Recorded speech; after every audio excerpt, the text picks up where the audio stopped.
ராகாவில் மர்ம தேசம். திருமதி மங்கை, உங்க வாழ்க்கையில நடந்த அந்த மறக்க முடியாத சம்பவம் என்ன? அதாவது ஒரு சுமார் 3 வருடங்களுக்கு முன்பு கில்லான் மருத்துவமனையில் நடந்த ஒரு உண்மை சம்பவம். நான் ஒரு செக்அப்காக மருத்துவமனைக்கு சென்றிருந்தேன். அந்த செக்அப் வந்து சாயங்கால வேலை, மதிய வேலை. அப்ப செக்அப்லாம் முடிச்சுட்டு அங்க ஒரு பெண்களான கழிவறை இருந்தது. அதற்கு போக வேண்டிய ஒரு கட்டாயம். அப்போ அந்த கழிவறைக்கு போலான்னு போனேன். அது 2 பேரு போகக்கூடிய ஒரு கழிவறை. அந்த கழிவறைக்கு நான் உள்ளுக்கு போனதும் அங்க உள்ளுக்கு யாருமே இல்லை கீதா, நான் மட்டும்தான். போய் கொஞ்ச நேரத்துல நான் போனதும் உள்ளுக்கு போய் நான் தாப்பால் போட்டுக்கிட்டு என்னோட கடமையை நான் செஞ்சுக்கிட்டு இருந்தேன். அப்ப கொஞ்ச நேரத்துல கீதா என்னோட அந்த லைட் எல்லாம் அணைஞ்சிருச்சு. அந்த பாத்ரூம் லைட் எல்லாம் அணைஞ்சிருச்சு. அணைஞ்சதும் ஒரு மெல்லிய சிரிப்பொலி, ஒரு பெண்ணோட சிரிப்பொலி வருங்க. சிரிப்பொலி கேட்டதுமே நான் கிட்ட மலையில தான் கேட்டேன், யார் அது? செப்போத்துவா எல்லாம் சென்னி அப்படின்னு. திருப்பி வேகமான சிரிப்பொலி. சரி, என்னமோ சரியில்லைன்னு மனசு தோணுமோ அந்த கதவை திறந்தேன். அந்த கதவை திறக்க முடியல. பார்த்தா அந்த கதவுக்கு வெளியில லாக் இருந்துச்சு, வெளியில பூட்டு போட்டுட்டாங்க. பூட்டு போட்டதும் நான் தட்டுறேன் கீதா. அவருமே ஒரு 5 நிமிஷம் இருக்கும். நான் வந்து தன்னார்வ படியில இருந்தனால அந்த பயிற்சிக்கெல்லாம் நான் போயிருந்ததுனால எங்களுக்கு எப்படி ஒரு ஆபத்துன்னா தற்காத்து கொள்ளணும்னு சொல்லியிருக்காங்க. அப்ப நான் என்ன செஞ்சேன், பழம் போட்டு மட்டும் எட்டி உதச்சிருக்குது அந்த கதவை. எட்டி உதச்சதும் அந்த கதவு தன்னால உடஞ்சு வந்து வெளியே விழுந்துருச்சு. ஜகு ஜகு அப்படின்னு. அப்புறம் அந்த லைட்டும் ஒண்ணும் இருட்டோட தான் இருக்கு. இருட்டிலே தட்டுத்தடி மாதிரி வெளியே வந்த பிறகுதான் அங்க உள்ள மருத்துவர்கள், தாதியர்கள், அந்த காவல்துறை செக்யூரிட்டி கார்ட்ஸ் எல்லாம் முடியறாங்க. அப்பு சுட ஜாடின்னு கேட்டுட்டு மலையில நான் சொன்ன இந்த மாதிரிலாம் நடந்துச்சுன்னு. அப்ப அந்த செக்யூரிட்டி கார்டு வந்து அங்க வேலை செய்யற இந்தோனேஷியா பணிப்பெண்ணை கூப்பிட்டு கேட்டாரு, யாராச்சும் உள்ளுக்கு போனீங்களா? இல்ல, எங்க வேலை முடிஞ்சிச்சு, நாங்க அங்க யாரும் போகல. அப்ப நான் கேட்ட ஒரே கேள்வி, எதற்காக வந்து நீங்க வந்து வெளியில தாப்பால் வச்சிருக்கீங்க? அந்த பாத்ரூம் உங்களுக்கு தேவையில்லை. நான் பரவாயில்ல வந்துட்டேன். இதே ஒரு வயசானவங்களா இருந்தா, ஒரு கர்ப்பிணி பெண்ணியா இருந்தா, இல்ல இருதய வியாதி உள்ளவங்களா இருந்தா என்ன இருக்கும்? ஆமா, தவறுதான் அப்படின்னு சொன்னாங்க. நான் சொன்னேன், இந்த மாதிரி ஒரு அழகா பெண் சிரிக்கிறாங்க, லைட் எல்லாம் அடைச்சிட்டாங்க, கேட்டா பதிலே இல்ல அப்படின்னு. ஓ, மன்னிச்சுக்குங்க அப்படின்னாங்க. ஏன்னா அது ஒதுக்கு பரமா உள்ளுக்கு இருக்குது பாருங்க, பெரும் மருத்துவமனையில அந்த பாத்ரூம் வந்து.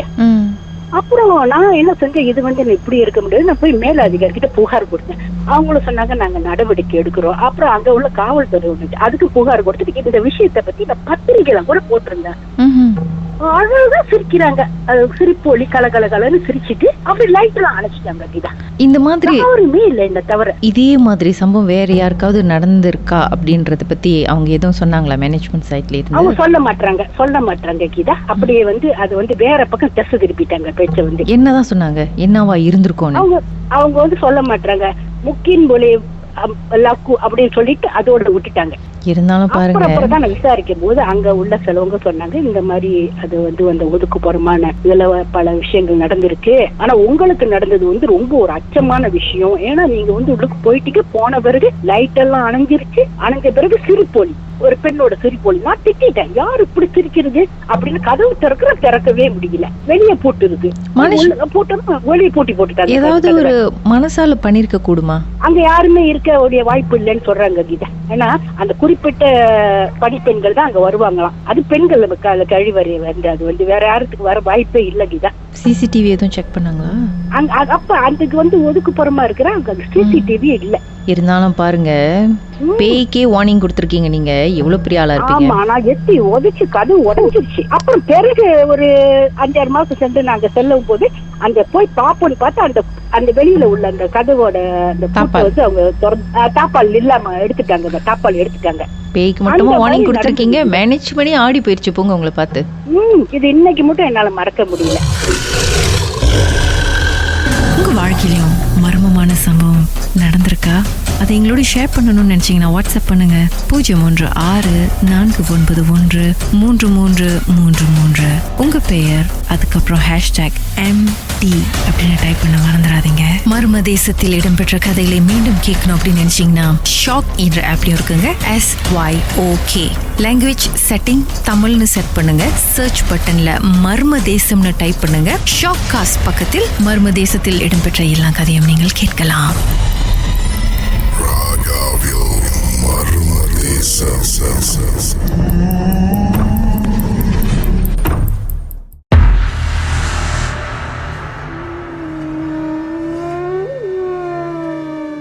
திரு சரவணன், உங்களை பயன்படுத்தி அந்த சம்பவம் என்ன? ஓகே, இது வந்து ஒரு 6 இயர்ஸ்க்கு முன்னாடி நடந்த விஷயம், வாழ்க்கையில நடந்த விஷயம்.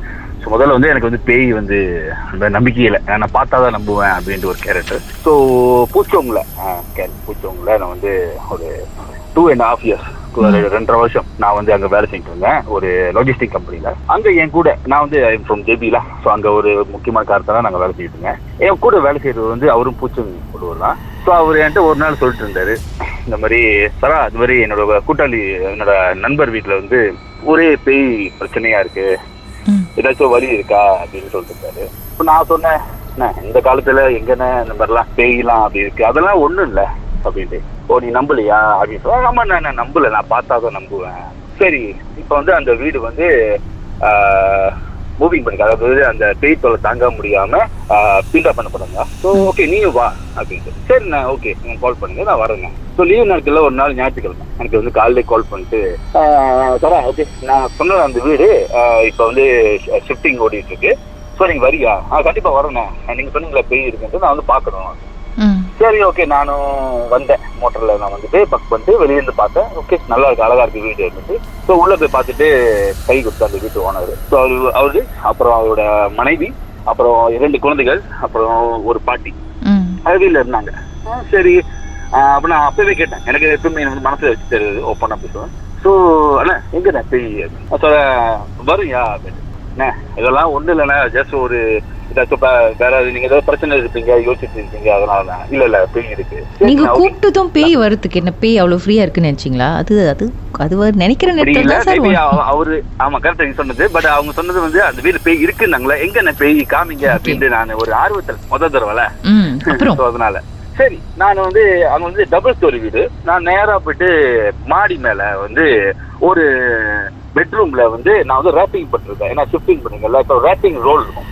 அது வந்து அந்த ஜாமாவை வந்து நான் வந்து சுத்திட்டு இருந்தேன். என் பின்னால வந்து நான் 2 ரேப்பிங் ரோல் எடுத்து போயிருந்தேன். ஒரு ரேப்பிங் ரோல் வச்சு நான் சுத்திட்டு இருக்கேன், என் பின்னால ஒரு ரேப்பிங் ரோல் நான் நிக்க வச்சிருந்தேன். அப்ப ஒரு டக்குன்னு ஒரு சவுண்டு.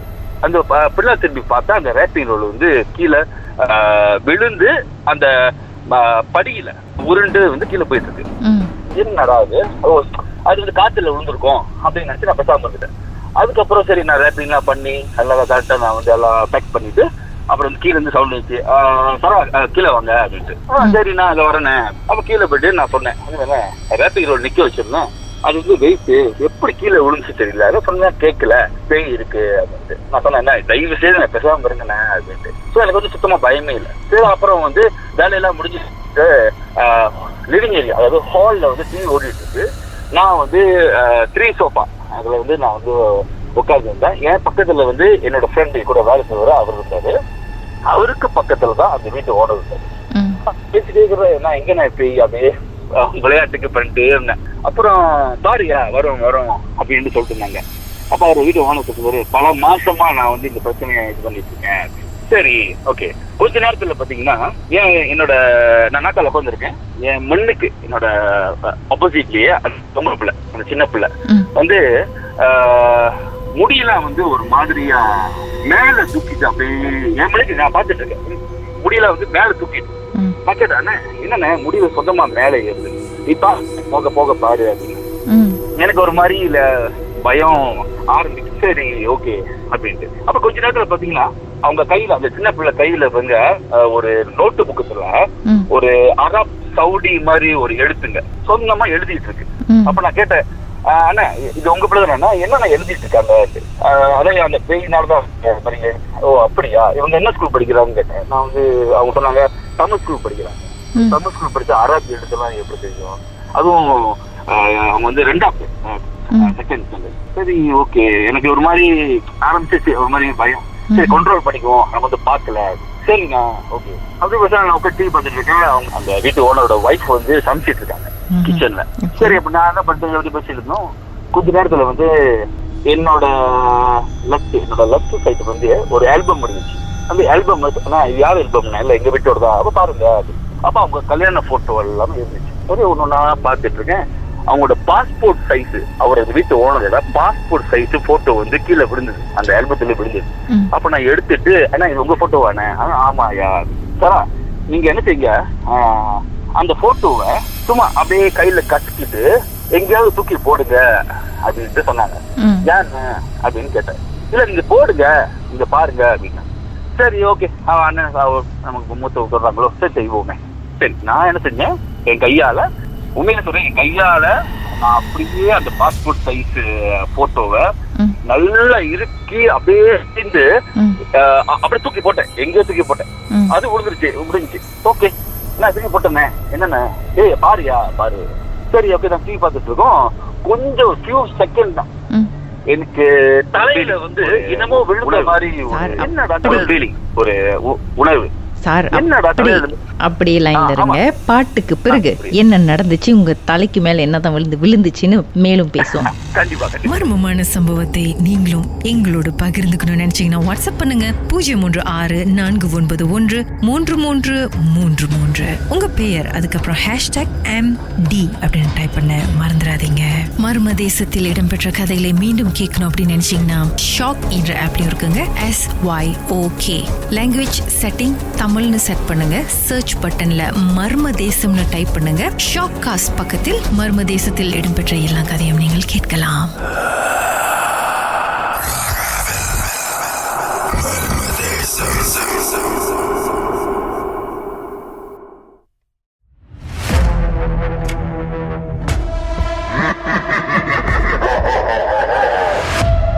ராகவில் இது மர்ம தேசம். திரு சரவணன் 6 வருஷத்துக்கு முன்னாடி அவருக்கு நடந்த ஒரு அமானுஷ்யமான அனுபவத்தை நம்மோடு பகிர்ந்துகிட்டு இருக்கிறாரு. இவருக்கு தெரிஞ்சவருடைய வீட்டுக்கு போயிருக்கிறாரு. அவங்க வீட்டில் பேய் இருக்குன்னு சொன்னனால சரி என்னதான் இருக்கு அப்படின்னு நம்பாம பேயை பார்க்கணுன்ற ஆர்வத்தோட போயிருக்கிறாரு. போய் ரொம்ப நேரமா பேயை காணுமேன்னு சொல்லிட்டு ரொம்ப ஆர்வமா காத்துக்கிட்டு இருந்தாரு. அதுக்கப்புறம் பார்த்தாக்கா அந்த ஓனருடைய மகள் அவங்களோட முடி தன்னால ஒரு மாதிரி மேலே தூக்க ஆரம்பிச்சது. அந்த பொண்ணு நோட்ல அரபிக் வேர்ட்ஸ்லாம் எழுத ஆரம்பிச்சிருக்காங்க. ஆனா தமிழ் ஸ்கூலு. இது ஒரு கேள்விக்குறி தான் அவருக்கு. அதுக்கப்புறம் அந்த ஓனருடைய பாஸ்போர்ட் சைஸ் போட்டோ கசக்கி எங்கேயாவது தூக்கி போடுங்களேன் அப்படின்னு ஓனரே சொல்லியிருக்கிறாரு. இவரும் அது மாதிரி பண்ணியிருக்கிறாரு. டிவி பார்த்துக்கிட்டு இருந்திருக்காங்க. அதுக்கப்புறம் சார் என்ன நடந்துச்சு சொல்லுங்க. ஓகே, அதுக்கப்புறம் பாத்தீங்கன்னா கொஞ்சம் ஃபியூ செகண்ட்ல எனக்கு தலையில என்னமோ விழுந்த மாதிரி இருந்துச்சு. என்னடா தலையில என்னமோ இருக்க பள்ளிகளே விழுந்துச்சான்னு பார்த்து என் கையில நான் பார்க்குறேன். என்னமோ ஒரு தண்ணியா ஒரு மாதிரி ஜவ்வா ஒரு மாதிரி ஒரு ஜெல்லி நம்ம கையில தொட்டா இருக்கும். அந்த மாதிரி என் தலையில இருக்கு. என்னடா அது அப்படின்ட்டு நான் என்னோட லெப்ட் ஹேண்ட் சைடு தலையில இருந்து அந்த எடுத்து பார்த்தா நம்ம ஸ்வீங்காம் சாப்பிட்டுட்டு துப்புனா அது எப்படி இருக்கும், எச்சில் கலந்த அந்த ஸ்வீங்காம் அந்த மாதிரி இருந்துச்சு. கையில பார்த்தா எச்சி மாதிரி அந்த ஒரு இதெல்லாம் என்னடா எச்சி மாதிரி உலக பாத்தீங்கன்னா ஒரு மாதிரி பேப்பர் மாதிரி சுத்திட்டு இருக்கு. என்ன அப்படின்னு சரி ஓகே பரவாயில்ல அப்படியே தொடர்ந்து நான் பாக்குறேன். அந்த பாஸ்போர்ட் சைஸ் போட்டு எனக்கு கையில சுத்துருச்சு. அப்படியே டக்குனே ஒரு மாதிரி பிளாக் அவுட் ஆச்சு. கண்ணெல்லாம் அப்படியே கருப்பாயிருச்சு. அப்படியே கண்ணை மூடிட்டு ஓகே நம்ம ஒண்ணும் இல்ல பேய் இல்ல ஒண்ணும் இல்ல சொல்லிட்டு அப்படியே பார்த்தேன். பார்த்துட்டு சொன்னா ஏன் நீங்க கேட்கல அப்படின்னு என்னோட கூட வேலை செஞ்சு சொன்னாரு. சரிண்ணா எனக்கு நம்பிக்கை இருக்கு, பட் எனக்கு இன்னும் நம்பிக்கை வரல. அப்பயும் எனக்கு கன்வின்ஸ் ஆகல. எனக்கு மனசு பார்க்கணும் அப்படின்னு ரொம்ப ஆர்வம் பார்க்கணும். சரி ஒரு முடிவு பண்ணேன். ஓகேண்ணா வேற என்ன பண்ணா அது வரும், அந்த பேய ஏசுனாலோ கண்டிப்பா ஏதாச்சும் ரியாக்ஷன் கொடுக்கணும்னு சொல்லிட்டு இருந்தாரு அவரு. ஏன்னா அதுக்கு முன்னாடி பல மாத கணக்குல அவங்க அந்த வீட்டுல ரொம்ப கஷ்டப்படுறாங்க இந்த பேய் நல்லா. சரி ஓகே. அப்புறம் நான் என்ன பண்ணேன், அந்த கிச்சன்ல அந்த வீட்டு ஓனரோட மனைவி சாப்பாடு சமைச்சிட்டு வெளியே வந்துட்டு எங்க கூட டிவில உட்காந்து பாத்துக்கிறாங்க. பிகாஸ் நாங்க அந்த லோரிக்கு வெயிட்டிங், ஜாமா ஏத்துறதுக்கு வெயிட்டிங்களா. ஓகே சரி நான் என்ன பண்ணேன், அண்ணா ஓகே ஏசுனா பேய் வரும், கண்டிப்பா வரும் அப்படின்னாரு. சரி நான் என்ன பண்ணேன், என்னோட சாப்பாடு தட்டு சாப்பிட்டு முடிச்சிட்டேன். அந்த தட்டுல எனக்கு ஸ்பூன் இருந்துச்சு, ஒரு ஃபோக் ஸ்பூன். நான் என்ன பண்ணேன், எனக்கு நேரா அந்த கிச்சன் உள்ள நுழையிற இடம் எனக்கு நேரா ஆப்போசிட்ல நான் உட்காந்துருக்கேன். சரி ஓகே நம்ம பேய திட்டுவோம் அப்படி சொல்லி அந்த ஃபோக் ஸ்பூன் எடுத்து வேகமா விட்டு அடிச்சேன். எனக்கு நேரா அந்த கதவு அது உள்ளுக்கு என்டர் பண்ற அந்த கதவுல வேகமா விட்டு அடிச்சேன். அடிச்சுட்டு விழுந்து நேரா அந்த கிச்சன் உள்ளுக்கே போயிடுச்சு இந்த ஃபோக் ஸ்பூன். ஃபியூ செகண்ட் தான், கொஞ்ச நேரத்துல அங்க யாருமே இல்ல. அங்கே இருந்து பறந்து அந்த ஃபோக் ஸ்பூன் என் கிட்ட வருது, என்னோட மூஞ்சி கிட்ட வருது. பறந்து வருது. அப்படியே எஸ், இது உண்மையா நடந்தது. பறந்து வந்து நான் அப்படியே ஏலா பண்ணிட்டேன். ஏலா பண்ணி அந்த தட்டி விட்டேன். அப்பா, அப்பதான் நான் வந்து வாழ்க்கையில ஓகே, வாழ்க்கையில பேய் இருக்குடா அப்படின்னு ரொம்ப நம்பிட்டேன். அந்த ஃபார்க் அண்ட் ஸ்பூனை நீங்க தூக்கி எறியும் போது எதையாவது திட்டிக்கிட்டே எதையாவது சொல்லி எரிஞ்சிங்களா இல்ல? எஸ் எஸ் எஸ் இருக்குதா. நான் என்ன சொன்னேன், என்ன பேய் நீ, என்ன இருக்கு நீயா, அங்க சின்ன பிள்ளைங்க ரொம்ப எல்லாமே டார்ச்சர் பண்ணிட்டு நான் பாப்பேன், நீ வா. நான் கத்துனேன், ரொம்ப கோபமாயிட்டேன். கத்துனேன், வா வா வா வா. அந்த கோபத்தை நானே சொந்தமா கிரியேட் பண்ணி ஆக்ரோஷமா டயலாக் விட்டுருக்கீங்க. எஸ், உண்மைதான் உண்மைதான். எனக்கு அந்த சின்ன பிள்ளைங்க எல்லாம் அந்த டார்ச்சர் பண்ணிக்கிட்டு, ஐயோ பாவம், அவங்க ஸ்கூல் படிக்கிறவங்க, இந்த மாதிரி கஷ்டப்படுறவங்க ஃபேமிலி, இந்த மாதிரி பண்ணிட்டு ஏன் அநியாயம் பண்ணணும் அப்படின்ட்டு ரொம்ப கோவம். சரி, திட்டுக்கிட்டே தான் சொன்ன மாதிரி திட்டுக்கிட்டே தான் அந்த ஃபாக் விட்டு அடிச்சேன். ஃபியூ செகண்ட் திருப்பி வந்துச்சு பாருங்க பறந்து. வாழ்க்கையில மறக்கவே மாட்டேன். நல்லபடியா என்னோட முகத்துல படல. நான் ஏலா பண்ணிட்டு ஓகே ஏற்றிட்டு வெளியே போயிட்டேன். வெளியே போயிட்டு கொஞ்ச நேரம் அப்படியே ரிலாக்ஸா இருந்தேன். ஓகே, வீட்டுல இருக்கேன் என்னமோ கண்டிப்பா, சரி ஓகே. அப்ப அது முடிஞ்சு ஃபியூ செகண்ட் வந்து லோரி வந்துருச்சு. அப்ப நாங்க என்ன செஞ்சோம், ஒரு ஜாமான்லாம் ஒரு ஷிப் பண்றதுக்கு எல்லாமே ஏற்றி விட்டோம். எல்லாம் ஏற்றி விட்டு எல்லாம் பண்ணிட்டு வீட்டு ஓனரு, அவங்க பாட்டி, அவங்க ஒய்ஃபு, பிள்ளைங்க எல்லாம் வந்து காடியில ஏறிட்டாங்க. ஏறிட்டு ஜாமான் எழுதி முடிச்சாச்சு. ஓகே, வெளியே வந்து பாஸ் எல்லாம் எடுத்துட்டு இருக்கோம். நானே ஃப்ரெண்டு, அந்த வீட்டு ஓனர் எடுத்துட்டு இருக்கோம். இருங்க, அப்படியே லைன்ல இருங்க. பாட்டுக்கு பிறகு மறுபடியும் என்னதான் நடந்துச்சுன்னு பேசலாம். கண்டிப்பா. மர்மமான சம்பவத்தை நீங்களும் எங்களோடு பகிர்ந்துக்கணும்னு நினைச்சீங்கன்னா வாட்ஸ்அப் பண்ணுங்க 036-491-3333. உங்க பெயர், அதுக்கப்புறம் #MD அப்படின்னு டைப் பண்ண மறந்துடாதீங்க. மர்ம தேசத்தில் இடம்பெற்ற கதைகளை மீண்டும் கேட்கணும் அப்படின்னு நினைச்சீங்கன்னா ஷாக் என்ற ஆப்லயும் இருக்குங்க. SYOK லாங்குவேஜ் செட்டிங் தமிழ்னு செட் பண்ணுங்க. சர்ச் பட்டன்ல மர்ம தேசம்னு டைப் பண்ணுங்க. ஷாக் காஸ்ட் பக்கத்தில் மர்ம தேசத்தில் இடம்பெற்ற எல்லா கதையும் நீங்கள் கேட்கலாம்.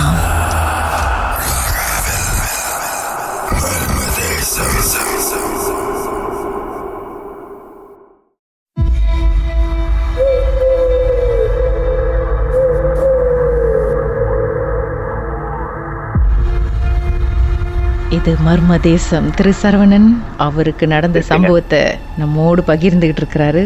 அவருக்கு தெரிஞ்சவங்களுடைய வீட்டில் நம்பாம பேய் இருக்கா இல்லையான்னு பார்க்கறதுக்காக போயிருந்தாரு. நிறைய அமானுஷ்யமான சம்பவம்லாம் அவர் வந்து எக்ஸ்பீரியன்ஸ் பண்ணியிருக்காரு.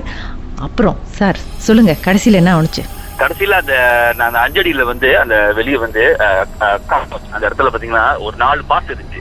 சரி, அதுவும் ஏத்திடும் சொல்லிட்டு அதெல்லாம் நம்ம ஏத்திட்டு இருக்கோம். ஏத்திட்டு நானும் என் ஃப்ரெண்டு தான் வந்து அந்த கேட்டு வந்து கொஞ்சம் ஸ்டக், அந்த பழைய கேட்டுல ரொம்ப கராடு பிடிச்சிருச்சு. ஸோ அதை வந்து நாங்க வந்து தள்ளுறோம். ஒரு வெள்ள உருவம் என் முன்னுக்கே நிக்குது, ஹால்ல நிக்குது. வெள்ள உருவம், முடி வந்து நீட்டா சரியான நீட்டு, மூஞ்சி எதுவுமே தெரியல, முகம் தெரியல. நிக்குது. குழுவா மலையில சொல்லுது, குழுவா இனி ரூமா சாயா அப்படிதான் சொல்லுது. இனி என்னமோ சொல்லுச்சு, நல்லா ஞாபகம் இருக்கு. இனி அக்கு புஞ்ச ரூமா குழுவா அப்படின்னு ஒரு 3 தடவை வேகமா கத்துருச்சு. எனக்கு ஃப்ரெண்டு வந்து அப்படியே கால் எல்லாம் கொஞ்சம் ஜாம் ஆகி கீழே உழுவுற மாதிரி போயிட்டாரு. நான் அவரை புடிச்சுக்கிட்டு ஆனா வாங்கினேன் அப்படி சொல்லிட்டு நான் வந்து திரும்பி வெளியே வந்துட்டு டக்குன கேட்டை சாத்திட்டு இது பண்ணிட்டு நான் பாத்துட்டு இருக்கேன். அது வந்து குழுவா கத்திட்டு இருக்கு. அதுல கிட்ட வரல, என்ன ஒண்ணுமே செய்யல. குழுவா தான் சொல்லுது. நான் வந்து அவரு கேட்டு சாத்திட்டு இருக்கேன். அந்த சொன்னீங்களா அந்த நோட்டு புக்ல எழுதுறாங்க, அது ஆட்டோமேட்டிக்கா வந்து நெருப்பு பத்தி எரியுது அந்த புக்கு. ஆமா, என் மணிக்கு அப்படியே எரியுது, எரியுது. அந்த புக்கு மட்டும் எரியுது, புக்கு எரியுது. அதோட நான் வந்து கதவு டக்குன்னு சாத்திட்டு அவர் வந்து அந்த காடி பக்கத்துல தான் இருக்காரு. அந்த காடியில வருவன்னு ஏற்றி விட்டுட்டு நான் நீங்க கிளம்புங்க அவர் சொல்லிட்டு லோரி போயிருச்சு, காடி போயிருச்சு. நான் டக்குன்னு நினைச்சேன், ஓகே நான் வெளியில இருக்கேன், ஓகே ஐயோ நெருப்பு பத்தி எரியுது, உள்ளுக்கு ஏதாவது ஒண்ணு ஆச்சுன்னா கஷ்டம். சரி, ஒரே இருக்கிறவன் பரவாயில்ல, நமக்கு என்ன வீடு தான் பெரிய பக்கத்துல வீட்டுக்கு பாருங்க. சரி ஓகே, கதவு திறந்துட்டு தண்ணி மட்டும் ஊத்திடுவோம். சரி, வெளியே தண்ணி எடுத்துட்டேன், ஒரு பால்டில தண்ணி எடுத்துட்டேன். ஓகே, ஒன்னும் நினைக்கல, பேங்க்ல பாத்துட்டு இருக்காரு, அவர் பாத்துக்குவாரு அப்படின்னு சொல்லிட்டு ஓகே 1 2 3 என்ன 1 2 3 என்ன கதவு திறந்து எமனுக்கு அப்படியே நிக்குது. குழுவா அப்படிதான் வரும் சொல்லுது.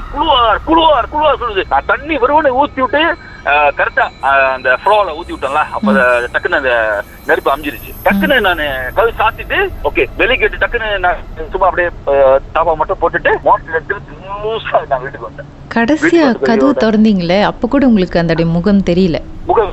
முகம் வந்து ஒண்ணுமே இல்ல, அந்த தலை குனிஞ்ச மாதிரி முடி வந்து நீட்டா இருந்துச்சு, அவ்வளவுதான். முகம் அறவே தெரியல. ஆனா மலையில தான் பேசுறாங்க ஃபுல்லா மலையில பேசுறாங்க. வீட்டுக்கு போய் அந்த நாயிட்டு உங்களுக்கு தூக்கம் வந்திருக்காதே? அப்படி இல்ல, நான் கொஞ்சம் மென்டாலிட்டி கொஞ்சம் நல்லா ரிலாக்ஸா இருந்தேன். ஸோ வீட்டுக்கு போயிட்டேன்னா எனக்கு என்னோட ஃப்ரெண்ட்ஸ் எல்லாம் சொன்னேன், அப்படியா சரி அதெல்லாம் ஒண்ணும் இல்ல, ஏதோ உனக்கு ஒண்ணுமே ஆகல அப்படின்னு சொன்னாங்க. ஆமா, நான் வந்து கொஞ்சம் நல்லா ஸ்டெடியா போனேன், மனசு நல்லா கொஞ்சம் ஸ்டெடியா போனேன், அதனால எனக்கு ஒண்ணுமே இல்லை. அதுக்கப்புறம் அப்படி நோபல் எனக்கு வந்து நல்ல தூக்கம் வந்துச்சு, ஒண்ணுமே இல்லை, எனக்கு ஒரு பாதிப்பும் இல்ல, இப்போ வரைக்கும் ஒண்ணுமே இல்லை. எல்லாம் என் வாழ்க்கையில நடந்த ஒரு பயங்கரமான ஒரு விஷயம். ஆனா அந்த வீட்ல ஆக்சுவலி அந்த உருவம் வந்து அந்த வீட்ல என்னதான் நடந்திருக்கும் அப்படின்னு நினைக்கிறீங்களா? இல்ல யார்கிட்டயாவது கேட்டீங்களா, விசாரிச்சீங்களா? அந்த வீட்டோட ஓனர்ட்டே நான் வந்து கேட்டிருக்கேன், அந்த வீட்டு ஓனர்கிட்ட. அட் தி சேம் டைம் அதுக்கு முன்னாடி என் கூட வேலை செஞ்சது சொன்னார்ல, நான் என் கூட அவரே முதல் சொன்னாரு. அப்புறம் கேட்டேன் என்னென்ன நடந்துச்சு, ஏன் இப்படி எல்லாம் பண்ணது, அதெல்லாம் தெரியல. அந்த வீட்டுல வந்து ரொம்ப வருஷமா அந்த வீட்டு ஓனர் இருக்காங்க. பல வருஷங்களா வந்து இந்த தொடர்ந்த இந்த பிரச்சனை வந்து பார்த்துட்டே இருக்காங்க. அதாவது சாமி அழைக்கிறவங்க, அப்புறம் மந்திரிச்சு, அதாவது முஸ்லீம் அந்த மாதிரி, கிறிஸ்டியன் அந்த மாதிரி எல்லாம் வந்து பார்த்திருக்காங்க, செஞ்சிருக்காங்க. பட் வந்து ஸ்டில் கண்டினியூ அப்படியே தான் பண்ணுது. அப்ப அவங்க கூட சொல்லல என்ன நடந்துச்சு, எதனால இந்த ஆவி இங்க இருக்கு, எதனால. அது வரைக்கும் வந்து இப்போ வரைக்கும் இப்ப வந்து ரொம்ப கான்டாக்ட் இருக்கிற டைம் கூட எனக்கு வந்து அவருக்கு தெரியல என்ன நடந்துச்சு. புரியாத ஒரு புதிர் அதே வெள்ளை உருவம் பார்த்து சார் இன்னைக்கு நைட்டு உங்க பக்கத்துல வந்து தூங்க போகுது, குழுவா இருக்கமோ அப்படின்னு அதை பார்த்து சொல்லுங்க. மர்மதேசத்தில் உங்களுடைய அனுபவத்தை பகிர்ந்துக்கணும்னு நினைச்சீங்கன்னா எங்களுக்கு வாட்ஸ்அப் பண்ணுங்க 016-491-3333. உங்க பெயர் அதுக்கப்புறம் #MD அப்படின்னு டைப் பண்ண மறந்துடாதீங்க. மர்மதேசத்தில் இடம்பெற்ற கதைகளை மீண்டும் கேட்கணும் அப்படின்னு நினைச்சீங்கன்னா ஷாக் என்ற ஆப்லயும் இருக்குங்க. SYOK லாங்குவேஜ் செட்டிங் தமிழ்னு செட் பண்ணுங்க. சர்ச் பட்டன்ல மர்மதேசம்னு டைப் பண்ணுங்க. ஷாக் காஸ்ட் பக்கத்தில் மர்மதேசத்தில் இடம்பெற்ற எல்லா கதையும் நீங்கள் கேட்கலாம்.